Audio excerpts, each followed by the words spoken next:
ये पैगाम है भारत के हर कंटेंट क्रिएटर के नाम। जय भीम जय भीम।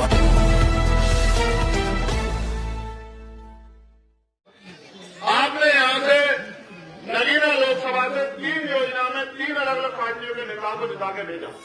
पहली बार जब ये बनी आपने समाजवादी पार्टी के एमपी को जिता के भेजा, दूसरी बार आपने भाजपा के एमपी को जिता के भेजा, तीसरी बार आपने समाजवादी आरएलडी बसपा गठबंधन के प्रत्याशी को जिता के भेजा।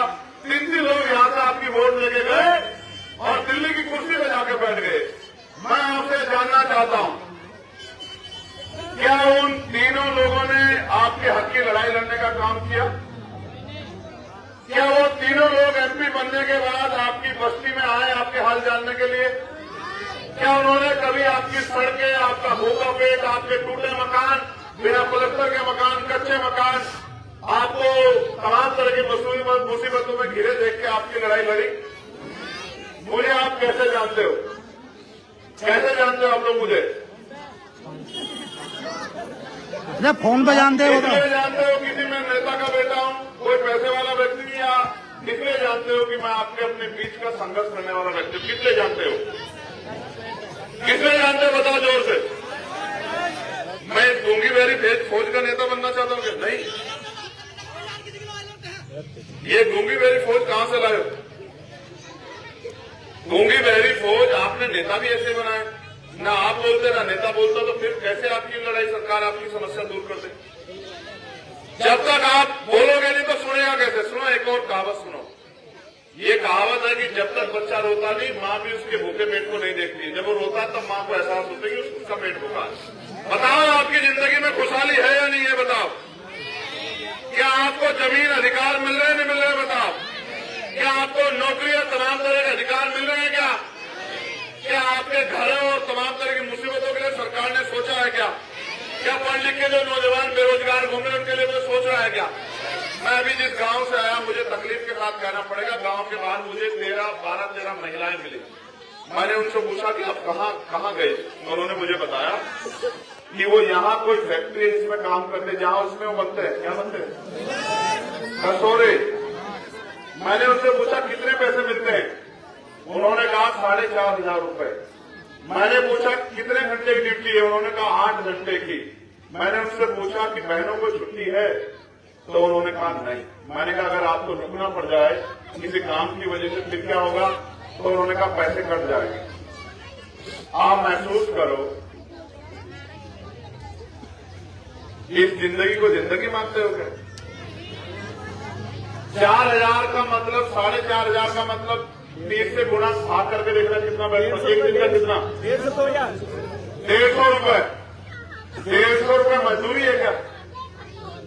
देखो, मुझे नहीं पता कंपनी किसकी है, मगर ये शोषण है। यहाँ न्यूनतम वेतन कम से कम 500 रुपए दैनिक होना चाहिए।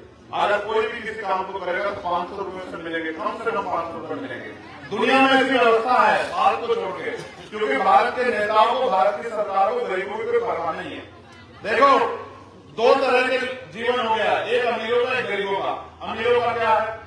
बड़ी बड़ी गाड़ियां, बड़े बड़े स्कूल, बड़े बड़े हॉस्पिटल, तमाम तरह की सुविधा उनके हिस्से में। और गरीबों के हिस्से में सरकारी स्कूल जहां पढ़ाई नहीं हो रही है, सरकारी अस्पताल जहां इलाज नहीं हो रहा है, और अधिकार सुविधा विहीन जीवन। अब इस जीवन में बदलाव कैसे हो? आप बदलाव चाहते नहीं चाहते? बताओ। नहीं, ऐसे नहीं है। जोर में बताओ, कितने लोग चाहते? हाथ खड़ा करो, नीचे करो। बिना कुछ करे बदलाव हो सकता है क्या? अगर आप कोई पौधा भी लगाओगे तो उसकी समय समय पर सुरक्षा। किसान फसल लगाता है ना, तो पहले बीज बोता है या फसल हो जाती है? बताओ। तो अगर आप अपने जीवन में परिवर्तन चाहते हो तो आपको पहले बीज लगाना पड़ेगा। बीज कैसे लगता है लोकतंत्र में? कि आपको वोट की ताकत से अपने किसी व्यक्ति को ताकत देनी पड़ेगी। जब आप वोट की ताकत अपने किसी व्यक्ति को दोगे तो फिर वो ताकतवर होगा। जब वो ताकतवर होगा, कलम की ताकत आएगी, तब वो पिच कुछ करेगा। देखो, बहुत सारी तमन्ना लेके हम लोग घूम रहे हैं कि कुछ करके दिखाए, कुछ करके दिखाए, कुछ करके दिखाए, लेकिन वो तभी संभव है जब आप इस लड़ाई को लड़ने का अवसर हमें दो।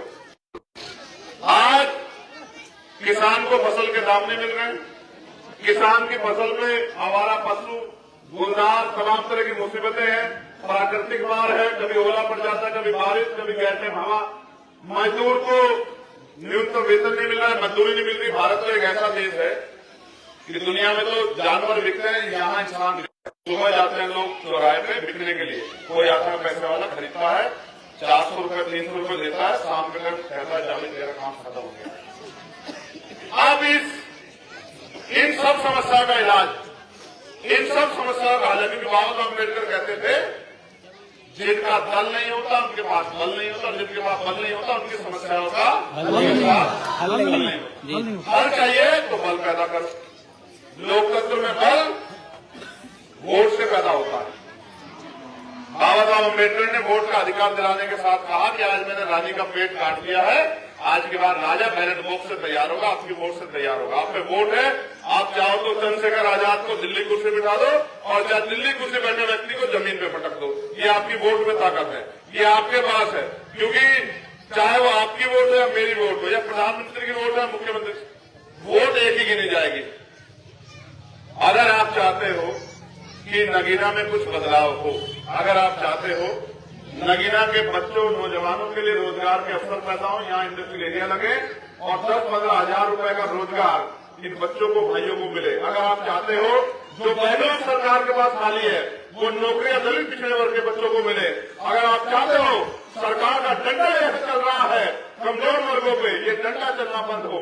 अगर आप चाहते हो जिनको जमीन मिले तो फिर अपनी राजनीतिक ताकत बनाओ, क्योंकि ये देने का काम सरकार के हाथ में है, इसके अलावा से कोई नहीं दे सकता।